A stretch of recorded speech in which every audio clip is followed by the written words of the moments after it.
देखिए, राजस्थान आर्थिक समीक्षा आ चुकी है और आर्थिक समीक्षा के आंकड़े हमारे पास उपस्थित हो चुके हैं। उनमें देखेंगे आप लोग कि एक के आंकड़े हैं आप लोगों के कि हम लोग जो हमारे पास में जो क्षेत्र है उस क्षेत्र को हम लोग कृषि में कितना काम में ले रहे हैं, पड़त क्या है, चालू पड़त क्या है, अन्य पड़त क्या है, चारागाह भूमि क्या है, वानिकी क्या है, सब पे मैं आप लोगों से बात करूंगा और आगामी 1 मिनट में पक्का मानिए आप लोगों को यहां से एक सवाल मिल जाएगा। देखिए, ये जो हमारा कुल रिपोर्टिंग क्षेत्रफल रहा है वो 2024-25 का है आंकड़ा।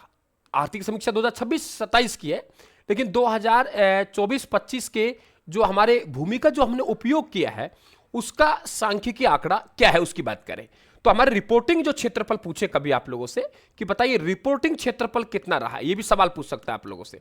रिपोर्टिंग क्षेत्रफल कौन सा बेटा, रिपोर्टिंग क्षेत्रफल रहा है वो 343.43 लाख हेक्टेयर रहा है। उसमें से देखिए अपन लोग सबसे ज्यादा रहा है वो है शुद्ध बोया गया क्षेत्रफल, यानी ये इलाका आप लोगों को दिखाई दे रहा है, ये शुद्ध हरा हरा सा है, ये शुद्ध बोया गया क्षेत्रफल है। आप लोग कहेंगे सर शुद्ध बोया गया क्षेत्रफल का मतलब क्या होता है, हम लोग कहेंगे ऐसी भूमि यहां वर्ष में कम से कम एक बार तो वहां पे खेती की गई है। इसका मतलब होता है वर्ष में कम से कम, भाई 2 बार नहीं तो वर्ष में कम से कम एक बार तो खेती की गई है। कम से कम वर्ष में कम से कम एक बार तो खेती की गई है, एक बार तो खेती की गई है, उस भूमि में खेती की गई है, उसे कहते हैं हम लोग, ध्यान रखना, शुद्ध बोया गया क्षेत्रफल, खेती की गई है। तो हमारे पास में जो रिपोर्टिंग क्षेत्रफल है उसमें से हम लोग कहेंगे सर 53.02% है, वो लगभग आधे से 3% ज्यादा वो हमारे पास क्या आएगा, शुद्ध बोया गया क्षेत्रफल। मतलब समझ गए, ये मतलब में दिक्कत करता है, वो मतलब ऐसा पूछेगा आप लोगों से कि आपसे नहीं आएगा, सवाल को आप गलत कर जाएंगे।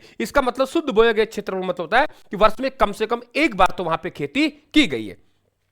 उसके बाद हमारे पास में अगला क्षेत्रफल आता है, वो आता है 5.22%।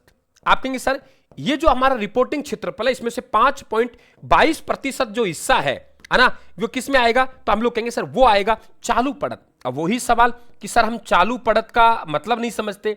हमने कहा कि वो भूमि है लेकिन हमने उस वर्ष खेती नहीं की, उस वर्ष लंबे समय तक नहीं, उस वर्ष खेती नहीं की। हमने सोचा कोई बात नहीं, खाली छोड़ दें किसी भी कारण से, उस वर्ष खेती नहीं की, खेती नहीं की, यानी खेती की जाती थी लेकिन उस वर्ष खेती नहीं की, उस वर्ष उसको क्या छोड़ा, पड़त छोड़ा। पड़त का मतलब होता है कि वहां पे कोई बिजान नहीं किया गया, तो वो उसे हम लोग कहते हैं चालू पड़त। तो 5.22% आंकड़ा है, यानी 5.22 वो आप लोगों के इसमें आएगा। अब आता है हमारे पास में 5.62, कितना आता है बेटा, 5.62। तो 5.62 जो प्रतिशत है इसका, वो आता है हमारा अन्य चालू पड़त भूमि, अन्य चालू पड़त भूमि। अब आप लोग कहेंगे सर अन्य चालू पड़त भूमि है, इसका मतलब क्या है, ये भी मामला फंस गया। अन्य चालू पड़त भूमि, अन्य चालू पड़त भूमि है बेटा, इसका जो मतलब होता है, इसका मतलब होता है कि वो भूमि जो कुछ वर्षों के लिए, 2-3 वर्षों के लिए हमने खाली छोड़ दी ताकि जो उसकी उपजाऊ, क्या कहा मैंने, उपजाऊ क्षमता उसकी बढ़ सके, ऐसी भूमि को हम लोग क्या कहते हैं, चालू पड़त, क्या कहते हैं इसे, उसे अन्य चालू पड़त भूमि कहते हैं। समझ गए आप लोग। तो एक तो चालू पड़त हो गई, एक हो गया अन्य चालू पड़त भूमि। तो अन्य चालू पड़त भूमि ये हो गई कि भाई उसकी उपजाऊ क्षमता है, वो उपजाऊ क्षमता क्या हो जाए, बढ़ जाए, ठीक है, उसे कहते हैं हम लोग अन्य। अब हमारा पास आता है 10.11%। 10.11% भूमि है वो हमारे कृषि योग्य बंजर भूमि है, ऐसी भूमि जहां से हम लोग कहेंगे 5 से 10 वर्ष तक हमने वहां पे खेती नहीं की, 10 वर्ष तक से उस भूमि में खेती नहीं की गई, खेती नहीं की गई, खेती नहीं की गई। ऐसी भूमि जो हमारे कृषि योग्य तो है लेकिन वो बंजर भूमि है, हो सकता है किसी कारण से वहां पानी नहीं है या कोई और कारण है, तो उसे कहते हैं कृषि योग्य बंजर भूमि। कि कृषि योग्य है जरूर लेकिन हमने उसमें काफी वर्षों से खेती नहीं की। अन्य चालू पड़त भूमि हो गई कि उसमें 2-3 साल हमने खाली छोड़ दी कि उपजाऊ क्षमता बढ़ जाए। चालू पड़त का कि हमने आपकी बार नहीं, इस वर्ष नहीं बोया, बाकी बोया करते थे, कोई भी कारण हो सकता है। इसके बाद विविध वृक्ष, फसलों एवं उपवन के तहत भूमि, ऐसी भूमि जहां पे फलदार वृक्ष किए जाते हो, ये इसका 0.11%, यानी फलदार वृक्ष, यहां पे फलदार वृक्ष हैं, वो फलदार वृक्ष आप लोगों के आम हो गए, चीकू हो गए, मौसमी हो गए, ऐसी भूमि को हम लोग कहते हैं विविध वृक्ष, फसलों एवं उपवनों के तहत भूमि। मात्र 0.11% इसका आता है। इसके बाद हम लोग बात करें 4.81%, 4.81% ये होता है स्थायी चारागाह। ऐसी भूमि जो चारागाह भूमि हो, और चारागाह भूमि है वो ग्राम पंचायत के अधिकार क्षेत्र में आता है ना, ये ध्यान रखना, ग्राम पंचायत के अधिकार क्षेत्र में आता है। हम लोग बात करें ऊर्सर या कृषि अयोग्य भूमि, ये हमारी 6.85% है।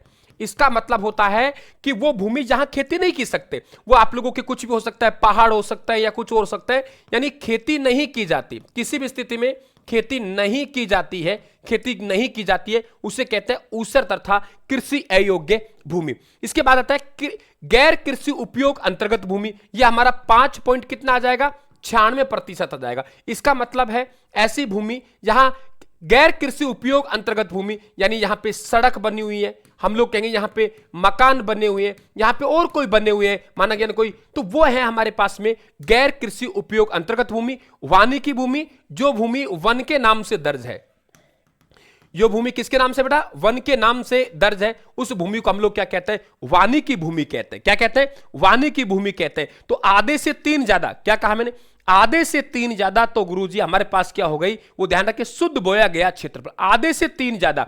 अब चाहे आप लोगों से चालू पड़त की बात करें, चाहे अन्य चालू पड़त की बात करें, मामला 5 में ही फंस रहा है। चालू पड़त 5.62 है, तो अन्य चालू पड़त 5.22 है, तो 5.62 याद हो जाएगा। गुरुजी ये तो हमारे पास कितनी है, देखो 2 बात ध्यान रखिए, हमने क्या कहा, चालू पड़त इस वर्ष पड़त है, बाकी तो खेती होती थी।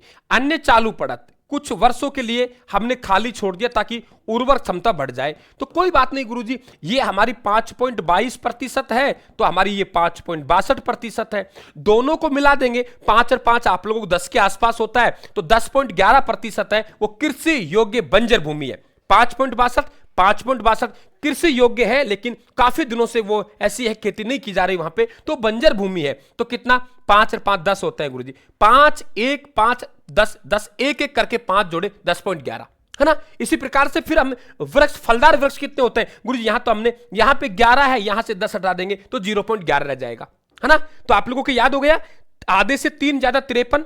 हमारे पास यहां क्या पूछ रहा है, चालू पड़त 5, अन्य चालू पड़त भूमि भी 5, तो 5 के पॉइंट 22, 5 के पॉइंट 62। फिर हमने कहा गुरुजी 5 और 5 तो 10 होते हैं, 10 होते हैं, 1 और 1 2 बार रखा तो 10.11। फिर हमने क्या कहा कि विविध वृक्ष जो फसलों से है, वहां पे आप लोगों के फलदार वृक्ष होते हैं, हमने पहले वाला हटा दिया है और फिर हमने 1 लगा दिया, है ना। फिर ध्यान रखिए आप लोग, फिर हमारे पास स्थायी चारागाह 4.81, फिर ऊसर कृषि भूमि है हमारे पास 6.85, और फिर हमारे पास में गैर कृषि उपयोग अंतर्गत भूमि 5.96। फिर वानिकी के अंतर्गत बात करेंगे तो वहां हमारे 8.30। इस तरीके से आप देखेंगे तो हम आर्थिक समीक्षा को टुकड़ों में लेंगे, ऐसा नहीं एक साथ नहीं लेंगे हम लोग। आप लोगों को 10-15 वीडियो में आर्थिक समीक्षा में आप लोगों को महत्वपूर्ण तथ्य पूरा कवर कर दूंगा, ज्यादा नहीं पढ़ना आप लोगों को, 10-10 मिनट की आपको 10 क्लास दूंगा, आर्थिक समीक्षा पूरी हो जाएगी। और उसके बाद 200 क्वेश्चन एमसीक्यू को बन गए, 200 क्वेश्चन एमसीक्यू को आर्थिक समीक्षा लेंगे। आज हम लोग बजट पढ़ेंगे, तो बजट में 50 क्वेश्चन में बजट पूरा हो जाएगा, पूरा बजट नहीं पढ़ना, आर्थिक समीक्षा पूरी नहीं पढ़नी,